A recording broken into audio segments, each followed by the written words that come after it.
Hello everyone, welcome back to my channel. আজকে গিয়েছিলাম বোনের এক বান্ধবীর মামাতো ভাইয়ের অন্নপ্রাশনে। আমাদের যেতে একটু লেট হয়ে গেছিলো, কারণ বোন পড়ার থেকে এসে আর প্রচণ্ড বৃষ্টি নেমে গেছিলো, কারেন্ট চলে গেছিলো। ওর মধ্যে রেডি হয়ে আমরা বেরিয়েছি, তাই জন্য অনেকটা লেট হয়ে গেছিলো। তো আমরা গিয়ে দেখি জেঠিমণিরা অলরেডি খেতে বসে গেছে। আমরা যেহেতু সবাই লাস্টের দিকে গেছিলাম, প্রায় ফাঁকা ফাঁকাই হয়ে গেছিলো, তাই আমরা লেট না করে আমরাও বসে গেছি খেতে। মেনুর মধ্যে ছিল স্যালাড, রাধাবল্লভী, চানা পনির, ফ্রাইড রাইস, ভেজ ডাল, আলু ভাজা, কাঁঠাল চিংড়ি, কাতল কালিয়া। প্রত্যেকটা মেনু তো অসাধারণ ছিল।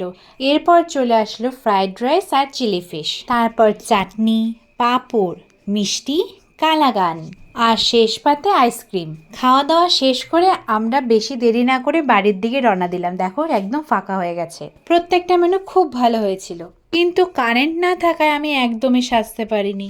ক্লাউড লাইন আমাদের বাড়ির থেকে একদমই সামনে, সেই কারণে খুব তাড়াতাড়ি আমরা বাড়ি চলে এসেছি। তো বাড়িতে এসে ফ্রেশ হয়ে গেছি। তো তোমাদের সাথে দেখা হচ্ছে নেক্সট মিনি ব্লগে।